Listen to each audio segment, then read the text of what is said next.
रात का खाना लग चुका था और डाइनिंग टेबल पर मामूल की चहल पहल तो थी, लेकिन फिजा में एक अजीब सा तनाव भी महसूस हो रहा था। घर के तमाम लोग, ताया जान, अब्बा, चाची, फुप्पो और उनके बच्चे सब मौजूद थे। चमचम प्लेटों के टकराने की हल्की हल्की आवाज आ रही थी, जब अचानक ताया जान ने हाथ में पकड़ा पानी का गिलास टेबल पर रखते हुए अपना गला साफ किया। सबकी नजरें बेख्तियार उनकी तरफ उड़ गई। मैं चाहता हूँ कि अफ़ान और रमशा का निकाह हो जाए। ताया जान की भारी और प्रभावशाली आवाज डाइनिंग हॉल में गूंजी। एक लम्हे के लिए तो वहां मुकम्मल सन्नाटा छा गया, जैसे किसी ने सबकी सांस रोक दी हो। मंगनी की रस्म करने से बेहतर है डायरेक्ट निकाह ही किया जाए। मेरे ख्याल में अब आके देरी की जरूरत नहीं है। ताया जान ने अपनी बात पूरी करते हुए बड़े इत्मीनान से सबकी तरफ देखा। अफ़ान, जो अब तक खामोशी से अपने मोबाइल पर नजर जमाए खाना खा रहा था, इस जुमले ने उसे जैसे करंट लगा दिया। उसने झटके से सर उठाया और बेचैनी से अपने ताया और फिर अपने बाप की तरफ देखा। उसके चेहरे का रंग बदल चुका था। लेकिन अब्बा, आप किसी की जिंदगी का फैसला उनसे पूछे बगैर कैसे कर सकते हैं? अफवान की आवाज में हैरत के साथ साथ गुस्से की झलक भी थी। वो कुर्सी पीछे धकेलते हुए खड़ा हो गया। उसके वालिद कमाल साहब ने बड़ी संजीदगी से उसे देखा। बैठ जाओ अफवान, बड़ों के सामने इस लहजे में बात नहीं करते। बात लहजे की नहीं है अब्बा, बात मेरी जिंदगी की है, मेरे भविष्य की है। अफवान ने अपनी आवाज को ऊंचा होने से रोकने की कोशिश की, लेकिन उसके तेवर बता रहे थे कि वो इस तरह फैसले को आसानी से हजम नहीं कर पा रहा। ये मेरा फैसला है कि मुझे कब और किससे शादी करनी है, और मेरा फैसला आप सबको मानना पड़ेगा। अफवान, कमाल साहब ने सख्ती से उसे टोका, जुबान संभाल कर बात करो। ये फैसला तुम्हारे ताया जान का है और उनकी बात हमारे घर में पत्थर की लकीर होती है। लेकिन अब्बा, जिंदगी मेरी है। अफवान ने बाप की बात काट दी। उसकी आंखों में गुस्सा उतर आया। आप मुझ पर अपनी मर्जी थोप नहीं सकते। रमशा रमशा मेरे लिए सिर्फ एक कजिन है, एक छोटी बहन की तरह। मैंने कभी उसे इस नजर से देखा ही नहीं है। हम दोनों भाई बहन हमेशा से साथ रहे। अफवान, कमाल साहब ने भावुक अंदाज में कहा। उनका लहजा अब थोड़ा नर्म लेकिन अटल था। हम चाहते हैं कि हमारी मोहब्बत और प्यार इसी तरह बरकरार रहे और हम बच्चों की शादी करके इस रिश्ते को और मजबूत बना लें। रमशा हमारी अपनी बच्ची है, घर की इज्जत है, हमारे घर में रहेगी तो इससे बेहतर और क्या हो सकता है। रमशा, जो कोने वाली कुर्सी पर सिमटी बैठी थी, उसका दिल तेजी से धड़क रहा था। उसके हाथों में पसीना आ रहा था। वो जानती थी कि अफान कैसा है, जिद्दी, अक्खड़ और बहुत घमंडी। उसे अफान का ये रवैया कोई नई बात नहीं लग रहा था, लेकिन सबके सामने इस तरह से उसके नाम पर एतराज करना रमशा की आत्मसम्मान को बुरी तरह से चोट पहुंचा रहा था। सलमान, तुम्हें तो कोई एतराज नहीं? ताया जान ने अचानक दूसरे भतीजे की तरफ रुख किया। सलमान ने मुस्कुराते हुए अपने भाई अफान की तरफ देखा, जो गुस्से से भरा खड़ा था। फिर ताया जान की तरफ देखकर बोला, नहीं ताया जान, रमशा कल भी आपकी थी और आज भी आपकी है, मुझे क्या एतराज हो सकता है भला? देखो अफान, कमाल साहब ने विजयी अंदाज में कहा, मुझे एतराज है चाचा जान। अफान फिर से बोला। इस बार उसकी आवाज में और कड़वाहट थी। उसने एक नजर रमशा पर डाली, जो सर झुकाए बैठी थी। क्या आपने रमशा से पूछा है कि वो क्या चाहती है? आप हम दोनों की जिंदगी का फैसला हमसे पूछे बगैर कैसे कर सकते हैं? ये जुल्म है। ताया जान ने गहरी सांस ली और फिर अपनी बेटी की तरफ देखा। रमशा का चेहरा पीला पड़ चुका था। वो जानती थी कि अब अगला सवाल उसी से होगा। रमशा बेटा, ताया जान ने नरमी से पुकारा, मैं जानता हूँ कि मेरी बेटी मेरी इज्जत रखेगी और ये कभी भी इनकार नहीं करेगी। क्यों बेटा? सबकी नजरें रमशा पर केंद्रित हो गई। ताया जान के दोनों बेटे, अब्बा जान, सब इंतजार कर रहे हैं। रमशा ने बड़ी मुश्किल से पलके उठाकर एक नजर अफान की तरफ देखा। अफान, जो यूनिवर्सिटी का सबसे हैंडसम मगर बहुत खड़ूस इंसान माना जाता था, उसकी पेशानी पर पड़ी झुर्रियां और आंखों में मौजूद नापसंदगी साफ बता रही थी कि वो इस रिश्ते से कितना परेशान है। रमशा को वो बिल्कुल पसंद नहीं था। उसे जीवन साथी के रूप में उसे कभी सपने में भी नहीं देखा था। रमशा के दिमाग में एक तूफान उठ रहा था। उसे तो अपने जैसे मिजाज के लड़के पसंद थे, मजाकिया, चंचल, हर बात पर हंसने मुस्कुराने वाले और प्यार करने वाले। अफान सिद्दीकी, ये तो पत्थर की मूर्ति था, बहुत सख्त, बदतमीज और अपनी बात मनवाने वाला। इसे बर्दाश्त करना रमशा के बस की बात नहीं थी। मैं इनकार कर दूं, उसके दिल ने चीख कर कहा, ये इंसान मेरी जिंदगी नर्क बना देगा। लेकिन फिर उसकी नजर अपने बूढ़े बाप के सफेद बालों पर पड़ी। ताया जान कितनी उम्मीद और विश्वास से उसकी तरफ देख रहे थे। उनकी आंखों में यकीन था कि उनकी परवरिश गलत नहीं हो सकती। अगर मैं इनकार करूंगी तो ताया जान की क्या इज्जत रहेगी सबके सामने। उसका जमीर जाग उठा। नहीं रमशा, तुम इनकार नहीं कर सकती। अपने बाप और ताया की इज्जत की खातिर तुम्हें हाँ बोलनी ही होगी। अपनी ख्वाहिशों का गला घोटना पड़ेगा। कमरे में खामोशी लंबी होती जा रही थी। अफान की नजरें उस पर जमी हुई थी, जैसे उसे मानसिक तौर पर दबाव डाल रहा हो कि वो इनकार कर दे। लेकिन रमशा ने गहरी सांस ली और सर उठाया। जी हाँ ताया जान। उसकी आवाज कांप रही थी, लेकिन इतनी कि सबने सुन ली। मुझे आपके फैसले पर कोई एतराज नहीं। आप जैसा चाहते हैं वैसा कर लें। अफान के चेहरे पर जैसे किसी ने थप्पड़ मारा हो। वो फटी फटी आंखों से रमशा को देखने लगा। उसे यकीन नहीं आ रहा था कि इस लड़की ने, जो हमेशा उससे कराती थी, इतनी आसानी से हाँ कर दी। रमशा ये बात कहते हुए वहां से उठ खड़ी हुई। उसकी आंखों में आंसू तैर रहे थे जिन्हें वो छुपाना चाहती थी। वो तेजी से वहां से निकलकर अपने कमरे की तरफ बढ़ गई। ताया जान के चेहरे पर मुस्कुराहट फैल गई। वो खुशी से हंसने लगे। शुक्र है ऊपर वाले का, शर्मा गई है बच्ची। बाकी सब मुबारकबाद देने लगे, लेकिन दरअसल वो शर्माई नहीं थी। लेकिन वो दरअसल शर्म नहीं थी। वो अपने कमरे में जाकर दरवाजा बंद कर दीवार के साथ लग गई थी। वो सोच रही थी कि वो इंसान जिसको बचपन से वो इतना कड़वा और गुस्से वाला देखती आ रही है, उसके साथ जिंदगी गुजारने का फैसला करके उसने कुछ गलत तो नहीं किया। क्या वो इस आग के दरिये को पार कर पाएगी? जबकि दूसरी तरफ डाइनिंग हॉल में अफान मुठ्ठियां बीच कर रह गया। उसका खून खोल रहा था। वो कुर्सी को ठोकर मारकर वहां से उठ खड़ा हुआ। समझती क्या है खुद को? वो बड़बड़ाया, बड़ी नेक बन रही है। हाँ ही कर दी, जिंदगी कड़वी कर दूंगा मैं इसकी। उसे लगता है मैं उसे बीवी मान लूंगा। कभी नहीं। उसे बहुत गुस्सा आया था। वो तेज कदमों से चलता हुआ अपने कमरे में गया और दरवाजा जोर से बंद किया। वो कमरे में बार बार चक्कर काट रहा था। उसका बस नहीं चल रहा था कि वो क्या करे। कुछ देर तक वो खुद को ठंडा करने की कोशिश करता रहा, लेकिन नाकाम रहा। आखिरकार वो फैसला करके कमरे से निकला और सीधा अपने बाप के कमरे की तरफ गया। कमाल साहब अभी सोने की तैयारी कर रहे थे जब अफान आंधी और तूफान की तरह अंदर दाखिल हुआ। अब्बा, मैंने आपसे कहा है ना, मैं रमसा से शादी नहीं करूंगा। अफान ने दो टूक अंदाज में कहा। मैं उसे अपनी बहन समझता हूँ, आप लोग क्यों नहीं समझ रहे? कमाल साहब ने इत्मीनान से चश्मा उतार कर साइड टेबल पर रखा। बहन समझने और बहन होने में बहुत फर्क होता है अफान। तुम उसे बहन समझते हो, लेकिन वो तुम्हारी बहन नहीं है। हकीकत में तुम्हारा उससे निकाह जायज है, लेकिन वो मुझसे बहुत छोटी है अब्बा। उसका और मेरा कोई मैच नहीं है। हमारी सोच, हमारा मिजाज, सब कुछ अलग है। ये शादी नहीं चल पाएगी। अफान ने अपने बाप को समझाने की कोशिश की। उसने हर मुमकिन दलील दी, भावुक कार्ड खेला, तर्क से बात की, लेकिन उसका बाप अपनी जिद पर अड़ा हुआ था। वो पुराने ख्यालात के मालिक थे और जिनके लिए खानदान का फैसला ही अतीम होता है। छोटी है तो क्या हुआ, लड़कियों की उम्र छोटी ही अच्छी लगती है। कमाल साहब ने लापरवाही से कहा, समझौते शादी के बाद हो जाया करते हैं। बस ये मेरा आखिरी फैसला है, मैं शादी नहीं करूंगा। अफान ने चिल्लाते हुए कहा। कमाल साहब का चेहरा लाल हो गया। वो गुस्से से खड़े हो गए। अगर तुमने ये शादी ना की तो कान खोलकर सुन लो अफान सिद्दीकी, मैं तुम्हें अपनी संपत्ति से बेदखल कर दूंगा। तुम्हें इस घर से, इस कारोबार से और इस नाम से कुछ नहीं मिलेगा। तुम सड़क पर आ जाओगे। कमरे में मौत सा सन्नाटा छा गया। अफान ने हैरत से और दुख से अपने बाप को देखा।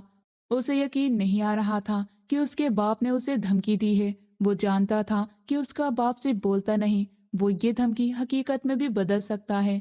कमाल साहब अपने उसूलों के पक्के थे। अफान की जिद, उसका गुस्सा और उसकी विरोधा, सब कुछ एक पल में बेबस हो गया। संपत्ति और स्टेटस उसकी कमजोरी, वो जानते थे कि उसके बगैर उसकी कोई हैसियत नहीं है।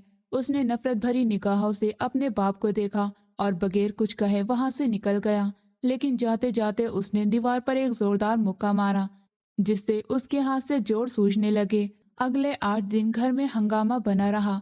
शादी की तैयारियां जोरों पर रही। रमशा बिल्कुल खामोश हो गई थी। उसे समझ नहीं आ रहा था कि वो कैसे इस इंसान को झेलेगी।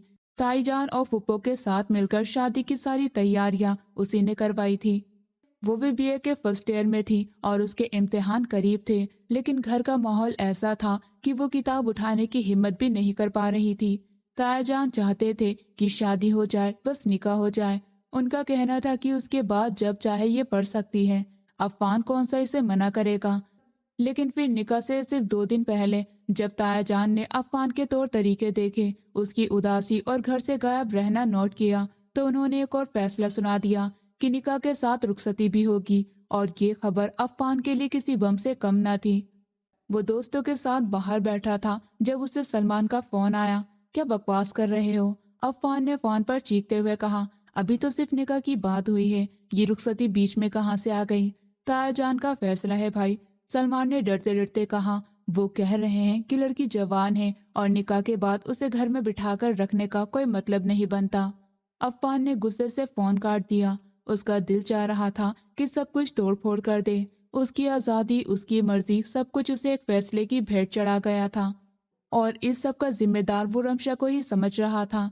बड़ी मासूम बनती है ना, अफान ने दांत पीसते हुए सोचा। जरूर उसने तायाजान के कान भरे होंगे कि रुखसती भी साथ करवा दें। वैसे मुझ पर हुकूमत करने का बहुत शौक है ना। अब मैं बताऊंगा कि अफान सिद्दीकी की बीवी बनना फूलों की सेज नहीं, कांटों का बिस्तर है। शादी का दिन भी आ पहुंचा और घर रोशनियों से जगमगा रहा था। मेहमानों का हुजूम था और हर तरफ खुशी का माहौल था, सिवाय 2 दिलों के। रमशा सुर्ख जोड़े में दुल्हन बनी बैठी थी, लेकिन उसका चेहरा फीका था। उसकी आंखों में उदासी थी और सहेलियों और कजिन्स की हंसी मजाक उसे जहर लग रहा था। अफान ने स्याह रंग की शेरवानी पहन रखी थी, जिसमें वो बहुत अच्छा लग रहा था, लेकिन उसके चेहरे पर ऐसी सख्ती थी कि कोई उससे बात करने की हिम्मत नहीं कर रहा था। निकाह नामे में जब उससे इजाजत मांगी तो उसने इतने ठंडे लहजे में कबूल है कहा कि पास बैठे गवाह भी सहम गए। ये कबूल है नहीं था, बल्कि एक युद्ध का ऐलान था। कमरे का भारी दरवाजा खुला और बंद होने की जोरदार आवाज ने बेड पर सिमटी बैठी रमशा का दिल भी दहला दिया। वो लाल जोड़े में सजी, हाथों में मेहंदी लगाए, सर झुकाए बैठी थी, मगर उसके चेहरे पर दुल्हनों वाली शर्म के बजाय एक अजीब सा डर और परेशानी थी। अफान कमरे में दाखिल हुआ। उसने शेरवानी के बटन खोलते हुए एक नजर उसे देखा। उसकी आंखों में ठंडक चरम पर थी। उसने ड्रेसिंग टेबल से सिगरेट का पैकेट उठाया और एक सिगरेट जलाकर होठों में दबा लिया। कमरे में धुएं की महक फैल गई। अफान इधर उधर चक्कर काटने लगा, जैसे उसे समझ ही नहीं आ रहा हो कि वो अपनी भड़ास कैसे निकाले। अचानक वो रमशा के ठीक सामने आकर रुक गया। देखो रमशा, अफान की आवाज में ऐसी अजनबियत थी जैसे वो किसी दुश्मन से बात कर रहा हो। मुझे लंबी बातें करने की आदत नहीं, जो बात है साफ कह देना चाहता हूँ। रमशा ने धड़कते दिल के साथ धीरे से सर उठाकर उसे देखा। अफान का चेहरा धुएं के बादलों में भी सख्त दिखाई दे रहा था। मेरे नजदीक इस जबरदस्ती के रिश्ते की कोई अहमियत नहीं, अफान ने घृणा से मुंह से धुआं उड़ाते हुए कहा। ये निकाह, ये रस्में, ये सब मेरे घर वालों की जिद थी और कुछ नहीं। मेरे दिल में तुम्हारे लिए कोई जगह नहीं है। रमशा को लगा जैसे किसी ने उसके वजूद पर ठंडा पानी डाल दिया। उसने होठ भींच लिए, इसलिए अफान ने कदम और उसकी तरफ बढ़ाया और उंगली उठाकर चेतावनी देने वाले अंदाज में बोला। तुम्हारे लिए बेहतर होगा कि मुझसे दूर ही रहो। बीवी होने का कोई भी हक जताने की कोशिश मत करना। ना ही मैं तुमसे कोई उम्मीद रखता हूँ और ना ही तुम मुझसे कोई उम्मीद रखना। हम इस कमरे में 2 अजनबियों की तरह रहेंगे। ये कहते ही अफान ने अपना सिगरेट एस्ट्रे में मसल दिया और अपना तकिया उठाकर सोफे की तरफ बढ़ गया। रमशा, जो अब तक खामोश थी, उसके इस अंदाज पर सर से पैर तक सुलग गई। उसकी आंखों में नमी के बजाय गुस्से की चमक आ गई। उफ, ऊपर वाले, उसने दिल ही दिल में खुद से कहा। इसका बस नहीं चल रहा था कि चीख कर जवाब दे। कहा मुझे अपने ताया की इज्जत की खातिर सूली चढ़ना पड़ा और इधर ये नवाब साहब ऐसे नखरे दिखा रहे हैं जैसे मैंने इनके पैर पकड़कर ये निकाह करवाया हो। अफान सोफे पर लेटकर आंखें मूंद चुका था, जैसे रमशा का वजूद कमरे में ही ना हो। रमशा ने नफरत भरी निगाह उसकी पीठ पर डाली। मैं तो इसे शुरू से पसंद नहीं करती थी। कैसे गुजारूंगी मैं उस खड़ूस कजिन के साथ जिंदगी। अच्छा था किसी और से शादी हो जाती, कम से कम इस इंसान का सामना तो ना होता जिसकी नाक पर हर वक्त गुस्सा रहता है। वो बैठ के सिरहाने से टेक लगाकर बैठ गई। उसकी आंखों से एक आंसू टूट कर गिरा। या ऊपर वाले, अब सारी जिंदगी कैसे झेलूंगी इसे, ये तो बात करने का भी हकदार नहीं। रात बड़ी मुश्किल और घुटन में गुजरी। सुबह हुई तो अफान रमशा के जागने से पहले ही कमरे से जा चुका था। रमशा ने राहत की सांस ली। अगला पूरा हफ्ता इसी खामोशी और तनाव में गुजर गया। घर वालों के सामने वो दोनों एक बेहतरीन जोड़ा होने का नाटक करते, लेकिन कमरे के बंद दरवाजे के पीछे उनके बीच बर्फ की दीवार रहती। अफवान का रवैया अपमान की हद तक ठंडा था। रमशा का यूनिवर्सिटी का सेमेस्टर शुरू होने वाला था। ये एकमात्र चीज थी जिसके बारे में सोचकर वो उत्साहित थी। वो घर के घुटन भरे माहौल से बाहर निकलना चाहती थी। 2 दिन बाद जब वो यूनिवर्सिटी पहुंची तो माहौल बदला हुआ था। कैंटीन में बैठते ही उसकी गहरी दोस्त सना उसके पास आई। अरे रमशा, तुम आ गई। सना ने कुर्सी घसीटकर बैठते हुए उत्साह से कहा, तुम्हें पता है डिपार्टमेंट में क्या चल रहा है? रमशा ने बैग टेबल पर रखकर उदासी से पूछा, क्या चल रहा है? कोई नया ड्रामा? अरे नहीं यार, सना की आंखें चमक रही थी। सुना है यूनिवर्सिटी में नए प्रोफेसर आ रहे हैं। सीनियर्स बता रहे थे कि बहुत हैंडसम और आकर्षक पर्सनालिटी है उनकी। रमशा ने व्यंग भरी मुस्कुराहट के साथ उसे देखा। अच्छा जी, तो अब तुम लोग पढ़ाई छोड़कर प्रोफेसर को देखने जाओगी? देखने में क्या हर्ज है? सना ने हंसते हुए कहा, चलो क्लास में चलते हैं, पहला पीरियड उन्हीं का है। रमशा न चाहते हुए भी सना के साथ क्लासरूम की तरफ चल पड़ी। क्लासरूम छात्रों से भरा हुआ था और हर कोई नए टीचर के बारे में फुसफुसा रहा था। रमशा पिछली कतार में जाकर बैठ गई। उसे इन बातों में कोई दिलचस्पी नहीं थी। उसका दिमाग अभी भी घर के हालात और अफवान के व्यवहार में उलझा हुआ था। थोड़ी ही देर के बाद दरवाजा खुला। क्लास में एकदम खामोशी छा गई। कदमों की भारी आवाज उभरी। रमशा ने, जो अपनी नोटबुक पर कुछ लिख रही थी, आवाज सुनकर सर उठाया और जैसे ही उसकी निगाह क्लासरूम में दाखिल होने वाली शख्सियत पर पड़ी तो उसका कलम हाथ से छूट गया। वो हक्का बक्का रह गई। उसकी आंखें फटी की फटी रह गई, क्योंकि वो नया आने वाला प्रोफेसर, वो आकर्षक पर्सनालिटी जिसकी चर्चा हो रही थी, कोई और नहीं बल्कि अफवान सिद्दीकी था। अफवान ने गहरा नीला 3 पीस सूट पहन रखा था और बालों को सलीके से सेट किया हुआ था। वो बहुत अच्छा लग रहा था, लेकिन उसके चेहरे पर वही पुरानी संजीदगी और सख्ती थी।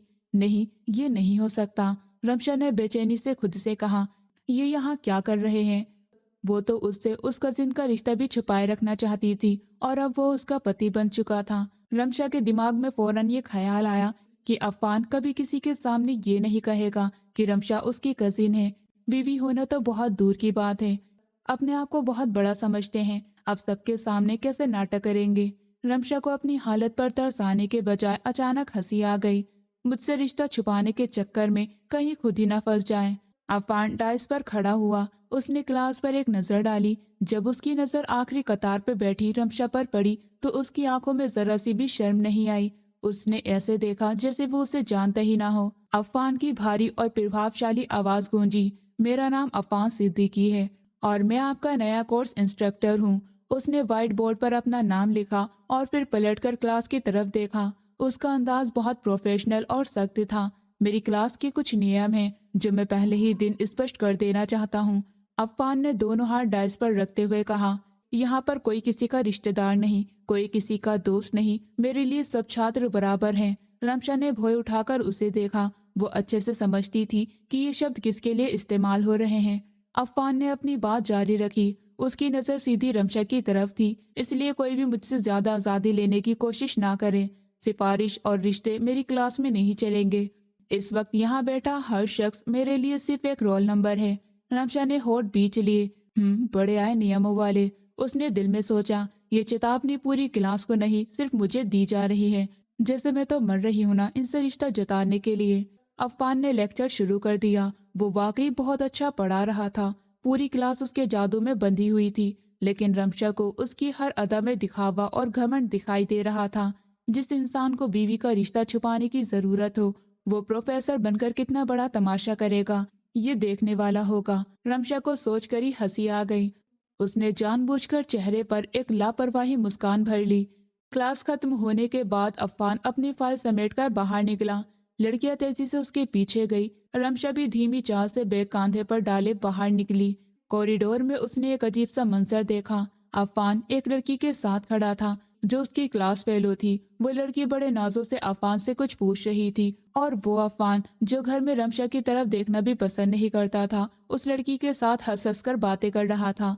उसके चेहरे पर हल्की सी मुस्कुराहट थी जो रमशा ने शादी के बाद से अब तक नहीं देखी थी। ये मंजर देखते ही रमशा अपनी जगह जम गई। उसे लगा जैसे किसी ने उसके सीने पर एक मुक्का मारा हो। वो जलकर रह गई। ये क्या है? उसके अंदर से आवाज आई, अभी कुछ देर पहले तो मिस्टर अफवान सिद्दीकी फरमा रहे थे कि कोई उनसे आज़ादी लेने की कोशिश न करे, और अब खुद लड़की के साथ हंस कर बातें कर रहे हैं। उसे समझ नहीं आ रहा था कि उसे इतनी जलन क्यों महसूस हो रही है। कहीं उसकी अहंकार को चोट लगी थी या कुछ और। ढोंगी इंसान, रमशा ने गुस्से से दांत पीसे। वो जानबूझकर तेज कदमों से चलती हुई उनके करीब से गुजरी। उसने सोचा था कि शायद अफान उसे देखकर थोड़ा शर्मिंदा होगा या उसे बुलाएगा, लेकिन अफान सिद्दीकी ने कमाल की उदासी दिखाई। उसने एक सरसरी नजर रमशा की तरफ डाली और फिर दोबारा उस लड़की की बात सुनने में मशगूल हो गया। ऐसा महसूस हो रहा था जैसे वो रमशा को देख ही नहीं रहा हो, जैसे वो वहां मौजूद ही ना हो। रमशा का खून खोल उठा, उसकी मुठ्ठियां भीज गई। अच्छा, तो ये खेल है। घर में कड़वा पति और बाहर आकर्षक प्रोफेसर। वो पैर पटकती वहां से चली गई। रास्ते पर उसका दिमाग अफान के इस व्यवहार पर उबलता रहा।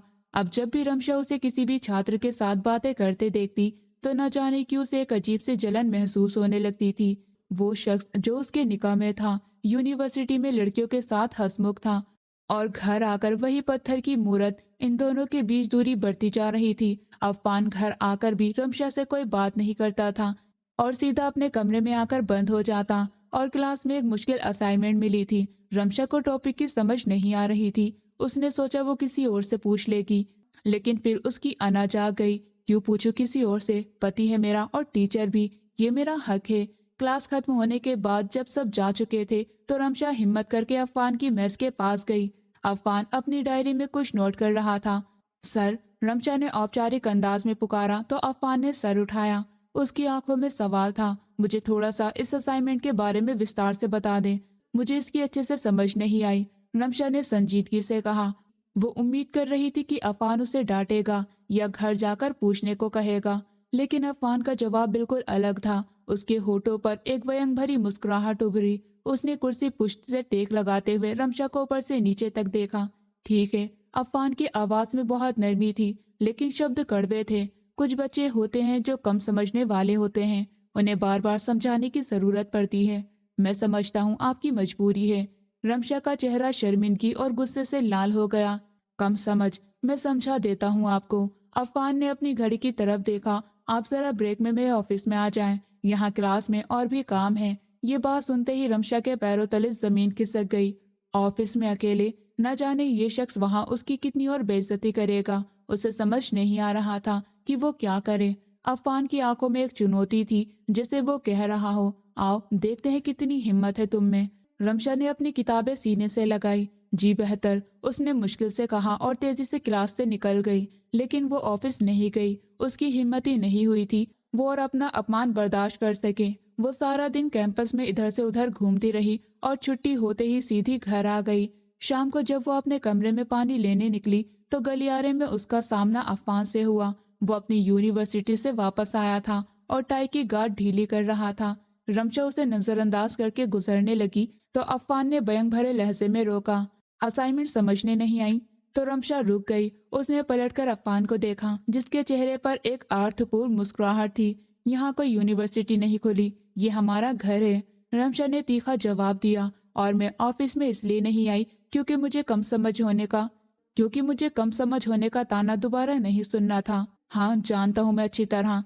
अफवान ने संजीदगी से सर हिलाया, फिर अचानक उसके करीब आया। मुझे बताने की जरूरत नहीं कि तुम कितनी परेशानी में हो, रमशा गुस्से से जवाब दे गई। आप तो कहते थे कि किसी लड़की से बात नहीं करते, तो यूनिवर्सिटी के हर लड़की से इतना हंस-हंस बात क्यों करते हैं? ये कहाँ का न्याय है? और बीवी के लिए चेहरे पर हमेशा गुस्सा रहता है। उसकी आवाज सुनकर अफवान सिद्दीकी ठिठक गया। उसने गहरी नजर उस लड़की के चेहरे की तरफ देखा जो उसकी बीवी थी, और शायद पहली बार उसके सामने खड़ी होकर बीवी होने का हक जता रही थी। आज उसको ये लड़की बिल्कुल अलग लगी थी। रोजाना की तरह डरी सहमी नहीं, बल्कि आंखों में आंखें डालकर सवाल करने वाली। तुम जलन महसूस कर रही हो? अफवान ने धीमी आवाज में पूछा। उसकी आंखों में एक अजीब सी चमक थी। हरगिज नहीं, रमशा ने फौरन इनकार किया, हालांकि उसका दिल चोर की तरह धड़क रहा था। मुझे बस आपके ढोंग पर हैरत होती है। अफवान कुछ देर उसे देखता रहा, फिर हल्का सा मुस्कुराया।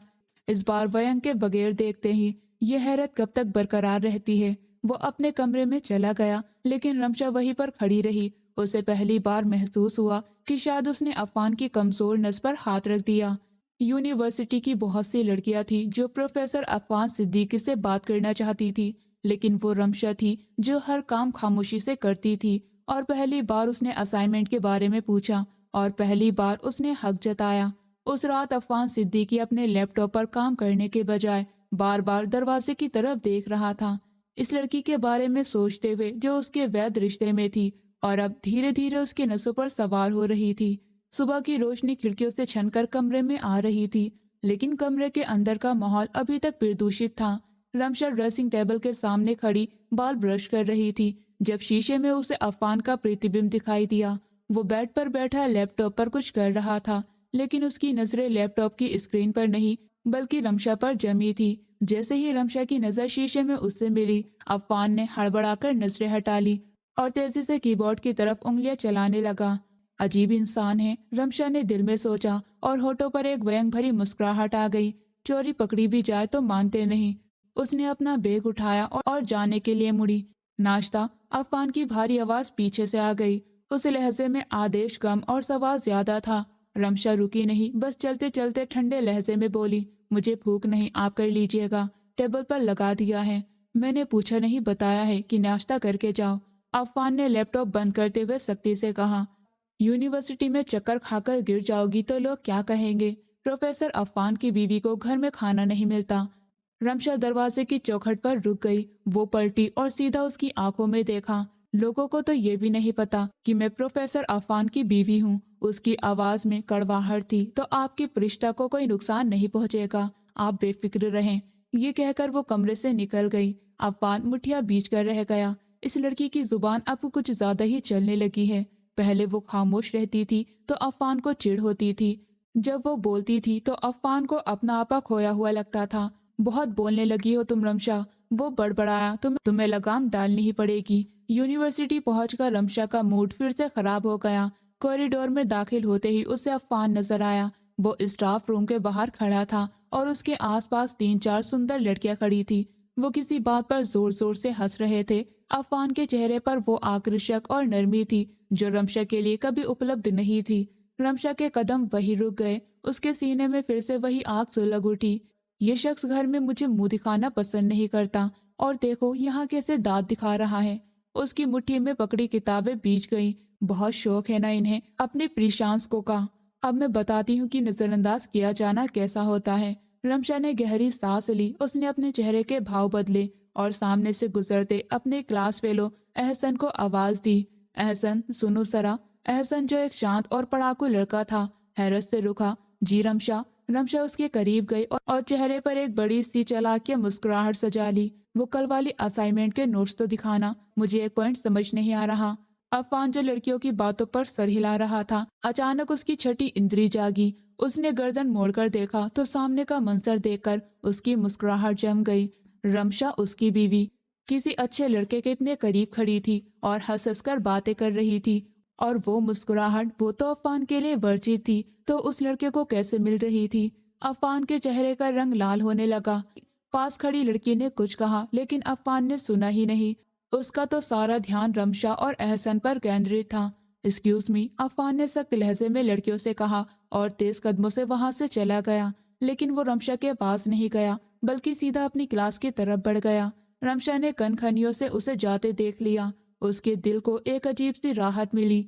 लगी ना आग, उसने दिल में सोचा। अभी तो शुरुआत है मिस्टर अफान। क्लास में माहौल बहुत भारी था और अफान पढ़ रहा था, लेकिन उसका सारा गुस्सा उसके शब्दों में झलक रहा था। वो बार बार एहसन को खड़ा करके मुश्किल सवाल पूछ रहा था। मिस्टर एहसन, अफान ने बोर्ड पर मार्क मारते हुए कहा, अगर आपका ध्यान साथ वाली कुर्सी पर बैठने वालों से हट गया हो तो आप मुझसे इस सिद्धांत का जवाब देंगे। पूरी क्लास हंस पड़ी। एहसन शर्मिंदा सा होकर खड़ा हो गया। रमशा उसके साथ वाली कुर्सी पर नहीं बल्कि पीछे बैठी थी।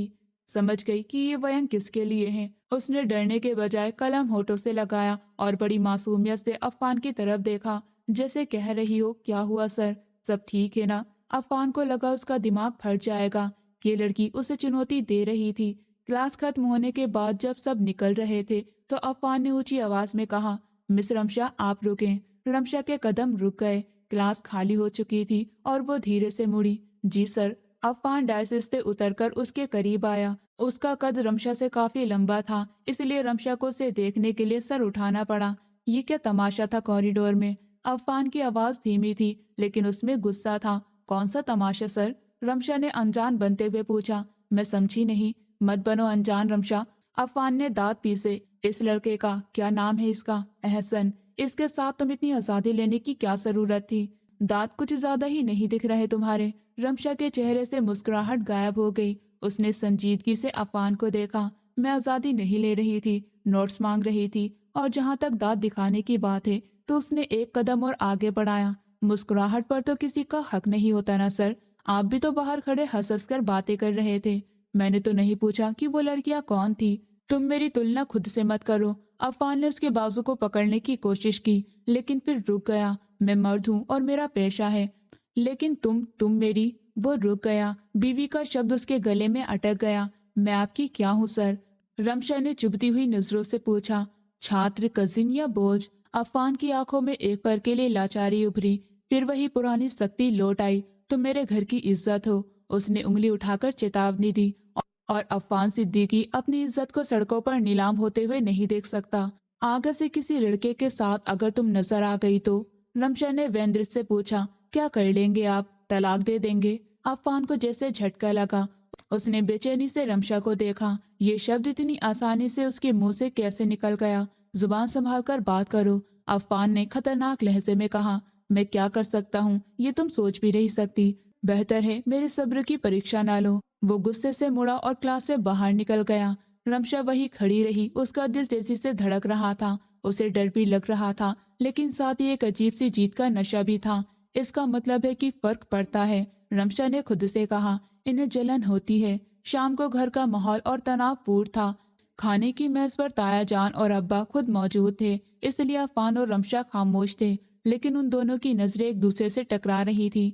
खाने के बाद अफान अपने कमरे में जाने लगा तो रमशा लाउंज में बैठकर टीवी देखने लगी। उसका मोबाइल बजा। स्क्रीन पर एहसन का नंबर चमक रहा था। रमशा ने कनखियों से देखा कि अफान सीढ़ियों पर रुक गया। उसने जानबूझकर फोन उठाया। हेलो एहसन, उसने थोड़ी ऊंची आवाज में कहा। तो अफान ने मुड़कर देखा। उसकी आंखों में आग थी। जी, thank you so much notes के लिए। तुमने बहुत मदद कर दी। रमशा बड़े उत्साह से बात कर रही थी। हालांकि एहसन सिर्फ ये पूछ रहा था कि कल क्लास होगी या नहीं। अफान तेज कदमों से नीचे आया। उसने एक झटके से रमशा के हाथ से मोबाइल छीना और कॉल काट दी। रमशा हक्का बक्का रह गई। ये क्या बदतमीजी है? मैंने मना किया था ना। अफान उसके ऊपर झुका। उसका चेहरा गुस्से से लाल हो रहा था। मुझे अपनी बात दोहराने की आदत नहीं। रात के इस समय किसी गैर लड़के से बात करने की इजाजत नहीं है इस घर में। ये मेरे क्लास फेलो का फोन था। रमशा भी उठ खड़ी हुई। और ये मेरी पढ़ाई का मामला है। आप मुझे मेरी पढ़ाई से नहीं रोक सकते। पढ़ाई के नाम पर ये जो दोस्तियां बना रही हो ना तुम, ये मुझे सब समझ में आ रहा है। अफान ने मोबाइल सोफे पर फेंका। अगर दोबारा इस एहसन का फोन आया तो मैं उसका और तुम्हारा वो हाल करूंगा कि यूनिवर्सिटी जाना भी भूल जाओगी। क्यों? रमशा ने उसकी आंखों में आंखें डाली। आपको क्यों इतनी तकलीफ हो रही है? आप तो कहते थे मुझसे दूर रहो, तो अब मैं जो भी करूं आपको क्या? क्योंकि तुम। अफान कुछ कहते कहते रुक गया। उसे समझ नहीं आ रहा था कि वो किस हक का दावा करे। मोहब्बत का? वो तो उसने कभी की ही नहीं थी। मालिकाना हक का उसे जता नहीं सकता था, क्योंकि मैं नहीं चाहता कि लोग कहें कि मेरी बीवी बदचलनी कर रही है। उसने कमजोर सी दलील दी और फिर वहां रुकना ठीक नहीं समझा। वो तेजी से सीढ़ियां चलता हुआ अपने कमरे में चला गया। रमशा पीछे खड़ी उसे देखती रही। उसकी आंखों में आंसू थे, लेकिन होठों पर मुस्कुराहट। आपको मेरी फिक्र होने लगी है अफान सिद्दीकी, उसने धीरे से कहा। बस आप अपनी अहंकार के जाल में बंद हैं, लेकिन ये जाल अब टूटने वाला है। अगले 2 दिन रमशा ने यही रूटीन रखी। वो यूनिवर्सिटी में जानबूझकर क्लास फेलो के साथ ग्रुप स्टडी में बैठती। अफान जब भी वहां से गुजर उसकी नजरें रमशा का पीछा करती। अब यूनिवर्सिटी की सुंदर लड़कियां जहर लगने लगी थी। उसकी सारा ध्यान सिर्फ इस बात पर था कि रमशा कहाँ है और किससे बात कर रही है। उसके अंदर का मर्द जो अब तक सोया हुआ था, अब जाग चुका है। उसे रमशा का किसी और की तरफ देखना भी बर्दाश्त नहीं हो रहा था। उसे अपनी संपत्ति समझने लगा था। एक ऐसी संपत्ति जिस पर अपना नाम नहीं लिखना चाहता हो, लेकिन किसी और को हाथ भी नहीं लगाने देना चाहता था। और रमशा वो अब आखिरी वार करने के लिए तैयार थी। वो जानती थी कि लोहा गर्म है और अब बस वार करने की देर है। यूनिवर्सिटी का दिन अपने चरम पर था। रमशा क्लास से निकलकर गलियारे में खड़ी थी और उसका दिल और दिमाग एक अजीब से लड़ाई का मैदान बने हुए थे। पिछले कुछ दिनों से अफान की खामोशी और ठंडी उदासी उसे अंदर ही अंदर खाए जा रही थी। उसे समझ ही नहीं आ रहा था कि वो किस तरह इस बर्फ की मूर्ति को पिघलाए। कब तक, आखिर कब तक मैं यूं ही नजरअंदाज होती रहूंगी, उसने खुद से सवाल किया। उसके चेहरे पर परेशानी और गुस्से के मिले जुले भाव थे। तभी उसकी नजर सामने से आते हुए क्लास फेलो पर पड़ी। उसका नाम दानियाल था और वो खुश मिजाज और बातूनी लड़का था जो अक्सर क्लास में रमशा से नोट्स मांगा करता था। रमशा के दिमाग में एक धमाका हुआ। उसने फैसला कर लिया कि अब या तो जीत या हार, उसे अफवान के सब्र का गिलास भरना ही होगा।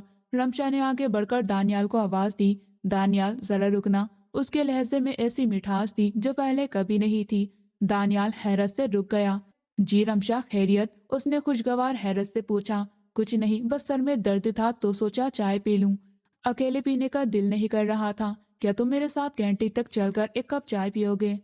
रमशा ने बड़ी अदा से पलके झपकाते हुए कहा। उसका दिल तेजी से धड़क रहा था क्योंकि वो जानती थी कि वो आग से खेलने जा रही है। दानियाल को तो जैसे यकीन ही नहीं आया। अरे क्यों नहीं, ये तो मेरे लिए खुशकिस्मती की बात है। चलो चलते हैं। रमशा और दानियाल बातें करते हुए कैंटीन की तरफ बढ़ गए। रमशा की नजरें बार बार इधर उधर घूम रही थी कि वो अफान को ढूंढ रही थी। उसे यकीन था कि अफान आस पास ही होगा। वो दोनों कैंटीन के एक प्रमुख टेबल पर जाकर बैठ गए। रमशा ने जानबूझकर ऐसी कुर्सी चुनी जहां से वो मुख्य द्वार से आने वाले हर शख्स को देख सके। दानियाल उसे जोक सुना रहा था। रमशा, जिसका ध्यान कहीं और था, जबरदस्ती हंस हंस कर जवाब दे रही थी। तुम बहुत खुश लग रही हो आज, दानियाल ने मुस्कुराते हुए कहा। बस कभी कभी इंसान को खुश रहने का नाटक भी कर लेना चाहिए, रमशा ने कड़वाहट छुपाते हुए जवाब दिया। अभी इन्हें बैठे हुए 10 मिनट ही हुए थे कि कैंटीन के दरवाजे पर एक साया दिखाई दिया और रमशा का दिल उछलकर गले में आ गया। वो अफान सिद्दीकी था जो अपने किसी साथी प्रोफेसर के साथ कॉफी लेने आया था। जैसे ही अफान की नजर सामने वाली टेबल पर पड़ी तो उसके कदम वहीं जम गए। मंजर कुछ यूं था कि दानियाल मेज पर आगे की तरफ झुका कुछ बात कर रहा था और रमशा हंसकर उसे जवाब दे रही थी। और ये मंजर अफान के लिए किसी आपदा से कम नहीं था। उसके अंदर जैसे किसी ने पेट्रोल छिड़क कर आग लगा दी हो। उसके हाथ में पकड़ी कॉफी बिछ गई। उसकी आंखों में खून उतर आया। एक्सक्यूज मी सर, अफान ने अपने साथी से कहा। अफान ने अपने साथी को कहा तो उसकी आवाज इतनी ठंडी और भारी थी कि साथ खड़ा प्रोफेसर भी चौंक गया। अफान तेज कदमों से चलता हुआ उनकी टेबल की तरफ आया। उसकी चाल में ऐसी दहशत थी कि आसपास बैठे छात्र खामोश हो गए। रमशा, अफान की आवाज किसी गरज की तरह उसके सर पर गूंजी। दानियाल हड़बड़ाकर खड़ा हो गया।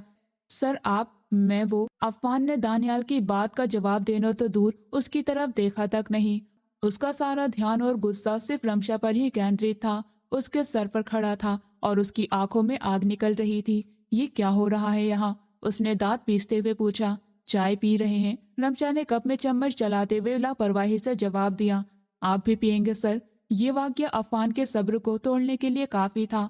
उसने एक झटके से रमशा का बाजू थामा और उसे कुर्सी से खड़ा कर दिया। मेरे साथ आओ अभी इसी वक्त, अफान ने उसे लगभग घसीटते हुए कहा। सर ये क्या तरीका है? आप मेरा बाजू छोड़े, दर्द हो रहा है। रमशा ने विरोध की कोशिश की। उसकी आंखों में अब डर झलक रहा था। तरीका तो अब मैं तुम्हें सिखाऊंगा। अफान ने उसे कोई मौका ही नहीं दिया। उसे सबके सामने बाजू से पकड़कर कैंटीन से बाहर ले गया। पूरी कैंटीन में सन्नाटा छा गया था। दानियाल मुंह खोले हैरत से उन्हें जाते देखता रह गया। पार्किंग में पहुंचकर अफान ने गाड़ी का दरवाजा खोला और रमशा को सीट पर ढकेल दिया। उसने इतनी जोर से दरवाजा बंद किया कि गाड़ी हिल गई। अफान ने तेजी से ड्राइविंग सीट संभाली और गाड़ी एक झटके से स्टार्ट की। गाड़ी सड़क पर हवा से बातें कर रही थी। गाड़ी के अंदर का माहौल बहुत घुटन भरा था। अफान स्टीयरिंग व्हील को इतनी जोर से दबा रहा था कि उसके हाथों की नसें उभर आई थी। आपको प्रॉब्लम क्या है? रमशा ने आखिरकार खामोशी तोड़ी। वो अब डरने के बजाय फट पड़ना चाहती थी। सबके सामने मेरी बेइज्जती करने का क्या हक है आपको? अफान ने खतरनाक कट मारते हुए ब्रेक लगाई और गाड़ी साइड पर रोक दी। उसने मुड़कर रमशा को देखा। उसका चेहरा गुस्से से लाल हो रहा था। तुम पूछ रही हो कि प्रॉब्लम क्या है? अफान ने चिल्लाते हुए कहा। इसलिए यूनिवर्सिटी में नहीं भेजा था कि तुम वहां जाकर ये फूल खिलाओ, लड़कों के साथ बैठकर चाय पियो और हंसो। मैंने कोई गलत काम नहीं किया। रमशा ने भी ऊंची आवाज में जवाब दिया। वो मेरा क्लास फेलो है, कोई अजनबी नहीं। और वैसे भी आपको इतनी जलन क्यों हो रही है? जलन? अफान ने व्यंग से कहा। हाँ, जलन। रमशा की आंखों में नमी तैरने लगी। आपको तो मेरे साथ रिश्ता रखने में कोई दिलचस्पी ही नहीं है ना। आप ही ने कहा था ना कि हम अजनबी हैं। तो फिर मैं कहीं भी जाऊं, किसी के साथ भी बैठूं, आपको क्या फर्क पड़ता है? अफान ने उसके दोनों कांधों को थामकर अपनी तरफ खींचा। फर्क पड़ता है रमशा, बहुत फर्क पड़ता है। क्यों पड़ता है फर्क? रमशा ने उसकी कमीज की कॉलर को मुट्ठी में जकड़ा। वजह बताए मुझे। क्योंकि तुम मेरे निकाह में हो। अफान ने एक ही सांस में कहा। उसकी नजरें रमशा की आंखों में गड़ी हुई थी। तुम मेरी इज्जत हो, मेरी बीवी हो। और अफान सिद्दीकी अपनी संपत्ति में किसी की भागीदारी बर्दाश्त नहीं करता। रमशा कुछ पल के लिए चुप होकर उसे देखती रही। अफान के मुंह से बीवी और संपत्ति के शब्द सुनकर उसे लगा जैसे वक्त थम गया हो। लेकिन फिर अगले ही पल उसके अंदर का गुस्सा फिर से उठा। बीवी? रमशा ने कड़वाहट से हंसते हुए कहा। उसकी हंसी में दर्द था। बीवी का सिर्फ नाम देते हैं आप, कभी हक दिया है बीवी होने का? ये शब्द अफान पर बिजली बनकर गिरे। उसके हाथों की पकड़ ढीली पड़ गई। उसने हैरत से रमशा को देखा। वो रो रही थी। आप सिर्फ मुझ पर दबाव डालना जानते हैं। रमशा ने अपनी बात जारी रखी। उसके आंसू गालों पर बह रहे थे। मेरे जज्बात, मेरी खुशी, मेरी इच्छा की कोई कीमत नहीं है आपके पास। आप चाहते हैं कि मैं एक मूर्ति बनकर घर के कोने में पड़ी रहूं। मैं थक गई हूँ अफान, थक गई हूँ इस बेनाम रिश्ते से। अफान पर स्तंभता छा गई। रमशा की आंखों में मौजूद दर्द ने उसे दिल को चीर दिया था। उसे पहली बार एहसास हुआ कि उसके अहंकार ने उस लड़की को कितना तोड़ दिया। हक की बात करती हो ना तुम? अफान की आवाज अब शांत थी, लेकिन इसमें एक अजीब सी गंभीरता थी। हाँ करती हूँ, रमशा ने चुनौती भरे अंदाज में कहा। तो ठीक है। अफान ने वापस सामने देखा और गाड़ी गियर में डाली। आज फैसला हो ही जाए। उसने गाड़ी दोबारा स्टार्ट की, सड़क पर डाल दी। लेकिन अब रफ्तार पहले से ज्यादा तेज थी। घर का रास्ता पलक झपकते कट गया। रमशा डरकर सीट से चिपक बैठी थी। वैसे अफान के तेवर बिल्कुल ठीक नहीं लग रहे थे। घर के सामने गाड़ी रुकी तो टायरों की खींच से चौकीदार भी चौंक गया। अफान गाड़ी से निकला और घूमकर रमशा की तरफ आया। उसने दरवाजा खोला और रमशा का हाथ पकड़कर उसे बाहर खींचा। छोड़ो मुझे, मैं खुद चलकर जा सकती हूँ। रमशा ने हाथ छुड़ाने की कोशिश की, लेकिन अफान सुनने के मूड में ही नहीं था। वो उसे खींचता हुआ सीधा अंदर ले गया। लाउंज में कोई नहीं था, सब लोग अपने कमरों में थे। ये अच्छा ही हुआ, वरना अफान की हालत देखकर घर में तूफान आ जाता। उसे लेकर सीढ़ियां चढ़ा और सीधा अपने कमरे की तरफ बढ़ा। रमशा का दिल जोर जोर से धड़क रहा था। उसे समझ नहीं आ रहा था कि अफान क्या करने वाला है। कमरे में दाखिल होते ही अफान ने दरवाजा पैर से जोर से बंद किया और कुंडी लगा दी। रमशा दीवार के साथ लग गई। ये क्या कर रहे हैं आप? दरवाजा खोलें। अफान धीरे धीरे उसकी तरफ बढ़ा। उसकी आंखों में अब गुस्से की जगह कुछ और ही था। एक ऐसा जज्बा जिसका नाम रमशा अभी समझने से असमर्थ थी। आज मैं तुम्हें वो सारा हक दूंगा जो तुम्हें चाहिए। अफान ने उसे बिल्कुल करीब आकर कहा। उसकी सांसें रमशा के चेहरे से टकरा रही थी। रमशा का सांस सीने में अटक गया। लेकिन कान खोलकर सुन लो। अफान ने उसके चेहरे के आसपास अपना हाथ रखा। आगे से किसी अजनबी के साथ कभी तुम्हें बैठा न देखूं, नहीं तो तुम्हारा यूनिवर्सिटी जाना हमेशा के लिए बंद कर दूंगा। आप कौन होते हैं मुझ पर ये आदेश चलाने वाले? रमशा ने आखिरी कोशिश के तौर पर फिर से सवाल किया। हालांकि उसकी टांगें कांप रही थी। अफान ने उसे बाजू से पकड़कर खुद से और करीब किया। अब उनके बीच फासला ना के बराबर था। उसने रमशा की आंखों में गहराई तक झांका। पति हूँ तुम्हारा। ये शब्द उसने इतने हक और यकीन से कहे कि रमशा को अपना दिल गले में उतरता हुआ महसूस हुआ। उसने घबराहट में खुद को हिम्मत देने की कोशिश की, लेकिन वो अफान की मजबूत बाहों के घेरे में बुरी तरह जकड़ी हुई थी। कमरे की हवा में सांसों की गर्मी और जज्बात की तीव्रता बढ़ती जा रही थी। अब पीछे हटने का कोई रास्ता नहीं बचा था। आप जबरदस्ती नहीं कर सकते मुझसे, रमशा ने उसके घेरे में छटपटाते हुए कहा। उसकी आवाज में डर और गुस्से की मिलीजुली स्थिति थी। जबरदस्ती कहाँ कर रहा हूँ? अफान की आवाज अब शांत और भारी हो चुकी थी। उसने नरमी से उसके बालों की लट कान के पीछे की। मैं अपना हक लेना चाहता हूँ। पति हूँ तुम्हारा। उसकी बात रमशा को तुरंत समझ नहीं आई थी। इससे पहले कि वो और विरोध करती, अफान ने उसे बाजू से थामकर बेड के किनारे बिठाया और खुद उसके सामने घुटनों के बल बैठ गया। उसने रमशा का ठंडा हाथ अपने गर्म हाथों में लिया। मोहब्बत करने लगा हूँ तुमसे रमशा। अफान ने पहली बार अपने अहंकार का घेरा तोड़कर स्वीकार किया। तुम्हें किसी और के साथ देकर जान निकलती है मेरी। वो गुस्सा, वो जलन सब इसलिए थी क्योंकि मैं तुम्हें खोना नहीं चाहता। रमशा हैरत और बेचैनी से उसकी तरफ देखने लगी। लेकिन आप तो नफरत करते थे, इस रिश्ते से परेशान थे। हाँ, मैं राजी नहीं था। मुझे लगता था मुझ पर फैसला थोपा गया है। अफान ने उसकी आंखों में झांका। लेकिन मोहब्बत कब हो जाए ये किसी को नहीं पता चलता। तुम्हारी खामोशी, तुम्हारी वो छोटी छोटी बातें सब मेरे दिल में घर कर गई। मुझे भी तुमसे वही मोहब्बत हो गई जो शायद तुम्हें मुझसे है। रमशा जहाँ हैरान थी वहाँ खुश भी थी, क्योंकि उस शख्स से उसे यूनिवर्सिटी में पहले दिन ही मोहब्बत हो गई थी, या शायद उसी दिन जब उसके साथ एक वैध रिश्ते में बंधी थी। उसकी आंखों में आंसू तैरने लगे। अफवान ने मुस्कुराते हुए रमशा की थोड़ी अपनी उंगली से उठाई। अब रोना बंद करो, मुझे मेरी बहादुर और जिद्दी रमशा पसंद है। उस पर अफवान ने झुककर उसके माथे पर अपने होठ रख दिए। उसकी तरफ से मोहब्बत की शुरुआत थी। ये खामोश वादा था कि अब वो हमेशा उसके साथ रहेगा। रमशा ने आंखें मूंद ली। उसके दिल का हर डर खत्म हो चुका था। इस सब को 1 साल गुजर चुका था। घर के लॉन्च में सुबह की अफरा तफरी मची हुई थी। रमशा अपने बैग में किताबें ढूंढ रही थी, जबकि पास ही प्रॉम में एक छोटा सा खूबसूरत बच्चा हाथ पांव चला रहा था। अफान, हमें देर हो रही है। रमशा ने सीढ़ियों की तरफ देखकर आवाज दी। अफान टाई लगाता हुआ नीचे आया। आ रहा हूँ बाबा। उसने मुस्कुराते हुए अपने बेटे को गोद में उठाया। मेरा शेर बेटा तैयार है, मुझे अपनी पढ़ाई पूरी करनी है। रमशा ने परेशानी से कहा। लेकिन तुम्हारे इस बच्चे को कौन संभालेगा? ताई अम्मी की तबीयत ठीक नहीं और आया पर मुझे भरोसा नहीं। फिक्र क्यों करती हो? अफवान ने बेटे को हवा में उछाला।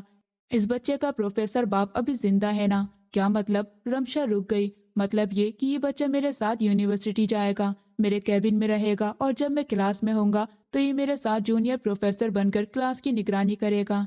अफवान ने आंख दबाई। लेकिन ये मुमकिन नहीं है अफवान। रमशा ने सर ना में हिलाया। वहाँ यूनिवर्सिटी में इतनी लड़कियां होती हैं, मुझे नहीं पता, क्या मैं अपने आप पर यकीन नहीं कर सकती? अफवान हंस पड़ा। मुझ पर यकीन नहीं है या अपनी किस्मत पर? पता नहीं आप कब किसी लड़की का हाथ पकड़कर मेरे सामने ला खड़ा करें। रमशा ने मुंह फेरा। अब तो आपके पास ये प्यारा सा बहाना भी होगा ना, लड़कियों को आकर्षित करने के लिए। वो उसके बहाने आपके करीब आएंगी। और उसकी बात सुनते ही अफवान ने जोर से ठहाका लगाया। उसने एक हाथ से बच्चे को थामा और दूसरे हाथ से रमशा को अपनी बाहों में भर लिया। यार, मोहब्बत का तो यकीन का नाम है ना? अफवान ने गंभीरता से उसकी आंखों में देखा। क्या तुम्हें मुझसे मोहब्बत है? मोहब्बत तो है, यकीन आप पर है, लेकिन उन लड़कियों पर नहीं जो ऐसे ही आपके आगे पीछे घूमती हैं। रमशा ने नाक सिकोड़ी। जलन महसूस करना छोड़ दो मिसेस अफान सिद्दीकी। अफान ने उसके माथे पर प्यार किया, क्योंकि अफान सिद्दीकी अब सिर्फ और सिर्फ रमशा अफान सिद्दीकी का है। दुनिया की कोई भी ताकत या कोई भी छात तुम्हारी जगह नहीं ले सकती। ये दिल अब बुक हो चुका है। ये सारी बात सुनकर रमशा के होठों पर खूबसूरत सी मुस्कुराहट फैल गई। उसने अपना चेहरा अपने सीने में छुपा लिया और अफान ने अपने दोनों मजबूत हाथों से उसे अपने और बेटे को अपने बाजू में भर लिया। यूनिवर्सिटी जाने के लिए गाड़ी का हॉर्न बजा और वो तीनों हंसते मुस्कुराते एक नई जिंदगी की तरफ चल पड़े। दोस्तों, उम्मीद करती हूँ आपको हमारी कहानी पसंद आई होगी। कहानी पसंद आई है तो वीडियो को लाइक करें, चैनल पर नए हैं तो चैनल को सब्सक्राइब करें, और हाँ, नोटिफिकेशन बेल को जरूर दबाएं ताकि अगली अपडेट सबसे पहले आपको मिले।